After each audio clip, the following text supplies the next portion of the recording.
Okay, hi everyone, here is Rashmi. ये next एक ये भी आपके लिए एक सवाल लेकर आई हूँ, आपको अच्छा लगेगा, आप देखते रहिए। ये है बोट और नाव के बीच का जो सवाल पूछा जाता है अक्सर आपको, अप स्ट्रीम डाउन स्ट्रीम पर बेस्ड, उसी तरीके का ये सवाल है। अक्सर हम लोग को एग्जाम में इस तरह का सवाल देखना को मिल जाता है, तो इसको हम लोग बनाने का कोशिश करते हैं। तो देखिए सवाल को मैं पढ़ती हूँ, क्या लिखा हुआ, speed of boat in still water is 5 kilometre per hour. ठीक है, तो आपको जो सवाल में पहले दिया हुआ उसको हम लोग लिख लेते हैं। तो क्या दिया हुआ है कि स्पीड ऑफ बोट जो है, नाव का जो स्पीड है पानी में, वो कितना है, 5 किलोमीटर पर आवर। ठीक है, नेक्स्ट क्या लिखा, का type the speed of boat against the stream is 3 kilometre per hour.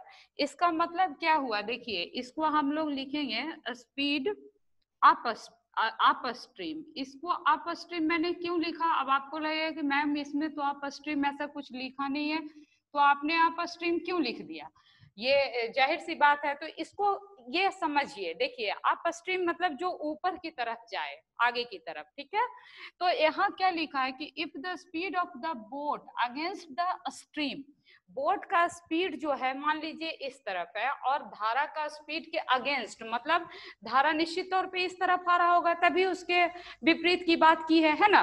तो अगर बोट धारा के विपरीत में चल पा रहा है, इसका मतलब क्या है कि बोट का जो स्पीड है वो क्या है, आगे की तरफ है ना। तो इसीलिए इसको आप क्या लिख रहे हैं, ये तभी संभव होगा जब वो स्पीड क्या हो, अप स्ट्रीम हो। ठीक है, तो इसीलिए इसको हमने क्या लिखा है, स्पीड ऑफ द स्ट्रीम। तो अब आपसे पूछा क्या गया है कि स्पीड ऑफ स्ट्रीम बताओ, मतलब धारा का स्पीड बताओ, है ना, कि स्पीड जो है स्ट्रीम का, धारा का जो स्पीड है वो क्या होगा।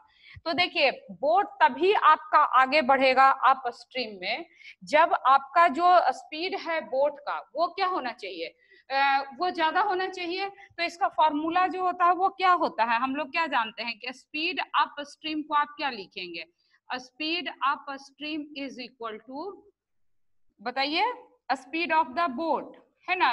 बोट का जो स्पीड है वो क्या होगा, ज्यादा होगा, किससे, minus speed of the stream, speed of the stream. तो जितने स्पीड स्ट्रीम का स्पीड से जो दोनों के बीच का डिफरेंस होगा, उतने ही स्पीड से बोट का जो अप स्ट्रीम होगा वो वही डिफरेंस होगा, है ना।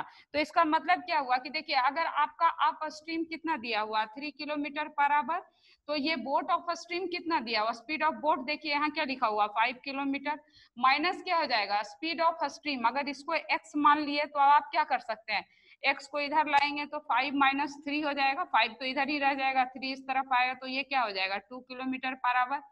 2 किलोमीटर मैंने क्यों लिखा, क्योंकि सारा जो स्पीड है वो किस में दिया हुआ है आपका, किलोमीटर पर आवर में दिया हुआ है, तो ये भी जो 2 निकला वो किस में आएगा, किलोमीटर पर आवर में। देखिए बात समझ में आई आपको, कि जो बोट का स्पीड है ये अगर आगे जा रहा है धारा के विपरीत में, तो जितना स्पीड से बोट आगे जा रहा है और जिस स्पीड से धारा का स्पीड है, ठीक है ना, तो उसी के डिफरेंस में ना बोट आगे बढ़ेगा।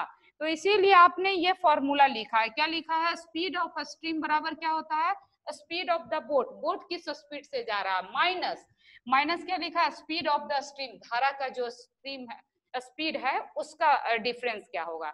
तो सवाल में क्या दिया हुआ था आपको कि बोट का जो स्पीड है वो दिया हुआ है 5 किलोमीटर पर आवर, और अप स्ट्रीम मतलब धारा के विपरीत में किस स्पीड से बोट निकल रहा है, तो वो आपको क्या दिया हुआ, 3 kilometre per hour, up stream का स्पीड। ठीक है ना, तो धारा का स्पीड क्या हो जाएगा, तो ये फॉर्मूला हम लोग लगा करके क्या किए, इसको आसानी से निकाल लिए, है ना। 3 is equal to 5 minus x, 3 आपका क्या हो गया, speed of stream is equal to speed of boat 5 minus speed of the stream, और इसको कैलकुलेट कर लिए। तो देखिए अप स्ट्रीम पे अगर आपको सवाल रहेगा तो अब आप आसानी से बना सकते हैं, इसको याद रखना कितना आसान है, speed of the upstream is equal to boat का स्पीड माइनस स्ट्रीम का स्पीड। ठीक है, बहुत सिंपल है, तो इस फॉर्मूला को आप याद रखेंगे और इस तरह का सवाल अगर कभी भी आएगा तो होप सो आपसे जरूर बन जाएगा। ठीक है, तो अब हम लोग नेक्स्ट सवाल बनाते हैं। ठीक, okay, thank you. Okay, just see this next question, right. जैसा कि मैंने हमेशा आपको कहा है, एप्टीट्यूड में कुछ भी नया कॉन्सेप्ट नहीं आता, आप जो कुछ भी पढ़े हुए हो उसी का एप्लीकेशन होता है ये, है ना। तो थोड़ी सी प्रैक्टिस की बस जरूरत होती है। बहुत ही सुंदर एग्जाम्पल है ये। इस तरह का सवाल अक्सर बहुत सारे कॉम्पिटेटिव एग्जाम में पूछे जाते हैं आपके, इंक्लूडिंग गेट ऑल्सो, राइट। तो हम लोग इस सवाल को पढ़ते हैं। कहता है two ships are sailing in the sea on the two sides of the lighting house, right. दो जहाज है जो आपका क्या कर रहा है, सी के किनारे पर चल रहा है, और वो क्या है, किसके किनारे, लाइट हाउस क्या है ना। तो मान लीजिए ये आपका कोई लाइट हाउस है, लाइट होता है ना समुद्र के किनारे, ठीक है। तो ये लाइट हाउस के दो साइड में दो शिप आपका है, ठीक है। ये लिखा हुआ कहता है the angle of elevation of the top of the lighthouse observe from the ship are 30 degree and 45 degree, right. क्या कह रहा है कि एंगल ऑफ एलिवेशन जो बनेगा लाइट हाउस से टॉप पर से, टॉप से, ठीक है। ये यहाँ मान लीजिए आपका शिप है, ये टॉप ऑफ लाइट हाउस है, तो जो एंगल ऑफ एलिवेशन टॉप पर बनेगा, one angle is given to you 30 degree, another angle is given to you 45 degree, right. तो अब आपसे क्या पूछ रहा है, top of the light observe. तो कहता है कि आप बताओ if the lighthouse is 100 metre high, ये जो डिस्टेंस दिया हुआ है, ये हाइट जो दिया हुआ है, ये क्या दिया हुआ है, 100 मीटर। तो आपसे पूछा है कि इन दोनों के बीच find the distance between two ships, तो इन दोनों के बीच का डिस्टेंस आप बताइए, ठीक है। तो देखिए ये थोड़ा सा एंगल और हाइट और ट्रिगोनोमेट्रिक बात आपको, आपके कॉन्सेप्ट को इसके द्वारा जज करने का कोशिश किया गया है। तो आपको थोड़ा सा मैं पीछे बैक लेके जाती हूँ। किसी भी ट्रायंगल का जो तीनों एंगल का सम होता है, आपको याद होगा 180 डिग्री, आप बोलोगे बिल्कुल याद है मैम, चलो ठीक है। तो अगर ये परपेंडिकुलर है, ये व्हाइट हाउस से है ना, तो ये तो 90 डिग्री होगा।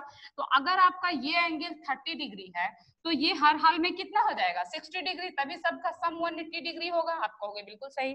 ठीक उसी तरीके से अगर ये 45 डिग्री है और ये 90 है, तो यकीनन ये क्या हो जाएगा, अगेन 45 डिग्री, तभी ना सबका एंगल का, ट्रायंगल का मतलब क्या होता है, जिसके तीनों एंगल का सम हमेशा क्या हो, 180 डिग्री। आप कहोगे ये पता है, ओके ठीक है, इट्स गुड, पता है, अच्छी बात है। तो हमको क्या निकालना है, अगर इसका नामकरण हम लोग कर दें कुछ इस तरह से, क्या कर सकते हैं आप बताओ। ये मान लो ये आपका बी नाम दे दो इसको, ठीक है। ये आपका ए हो गया, ये आपका सी हो गया, और डी। तो आपको लेंथ क्या हुआ है, बी ए दिया हुआ है कितना, 100 मीटर, है ना। आपको क्या दिया हुआ है, 100 मीटर। जबकि आपसे पूछा क्या गया है, सी डी का लेंथ आप बताओ कितना होगा। तो सी डी निकालने का मतलब सी ए प्लस ए डी, है ना। तो अब हम लोग थोड़ा सा बेसिक ट्रिगोनोमेट्री आप याद करो। जो एंगल के बीच का, सामने का जो होता है आपका, जिसको साइड आप बोलते हो, तो देखो अगर इस एंगल की बात करें, तो इसके सामने का जो लाइन होगा ये क्या कहलाएगा, परपेंडिकुलर कहलाएगा। आप कहोगे यस, हम लोगों ने तो 10th 12th में ये सब पढ़ लिया है, ठीक है, इट्स ओके। उसी का एप्लीकेशन होता है एप्टीट्यूड में, है ना। तो ये अगर आपका क्या हो गया, परपेंडिकुलर, तो हम फॉर्मूला लगा सकते हैं ना, इसके लिए भी ये परपेंडिकुलर हो जाएगा। तो देखो इस ट्रायंगल के लिए, ट्रायंगल आप बोल सकते हो बी डी ए के लिए क्या फॉर्मूला लगा सकते हो आप, tan 45 डिग्री, है ना।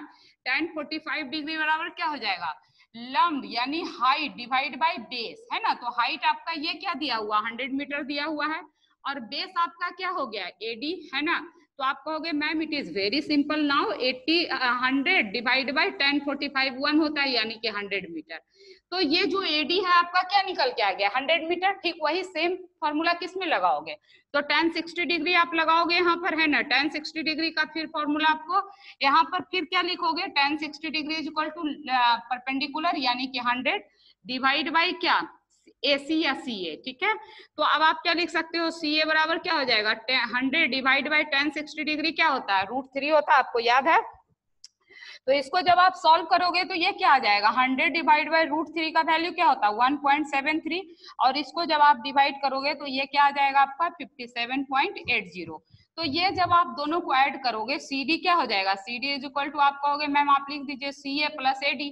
तो चलिए मैंने लिख दिया, आपका सी ए कितना है 57.80, अभी अभी आपने निकाला सी ए, और ये एडी कितना निकाला 100। तो इसका जो डिस्टेंस होगा वो क्या हो जाएगा 157.80 मीटर, सब मीटर में दिया हुआ है। तो ये भी क्या हो जाएगा 157.80 मीटर।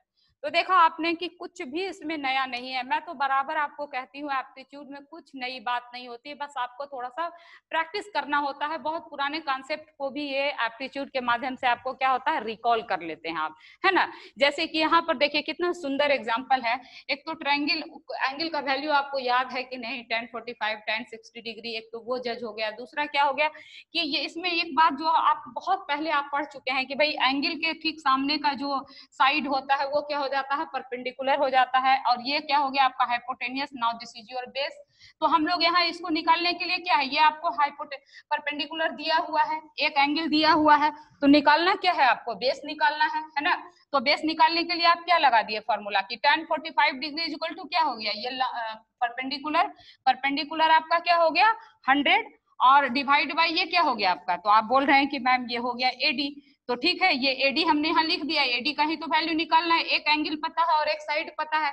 तो जब जब हमको एक एंगल और साइड पता होता है तो इसी तरीके का फॉर्मूला हम लोग लगाते हैं, है कि नहीं।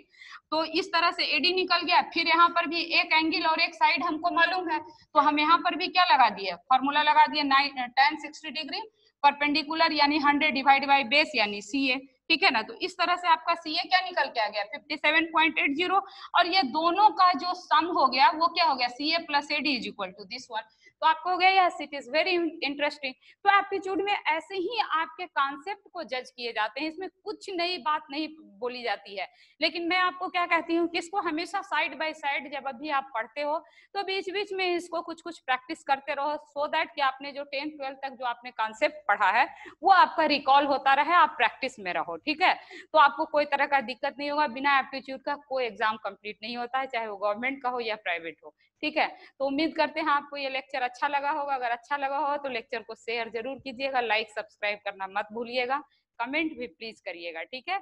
फिर मैं नेक्स्ट वीडियो में नेक्स्ट सवाल को लेकर के कुछ और अच्छे कॉन्सेप्ट के साथ मैं आपसे मिलूंगी। तब तक take care, bye, thank you.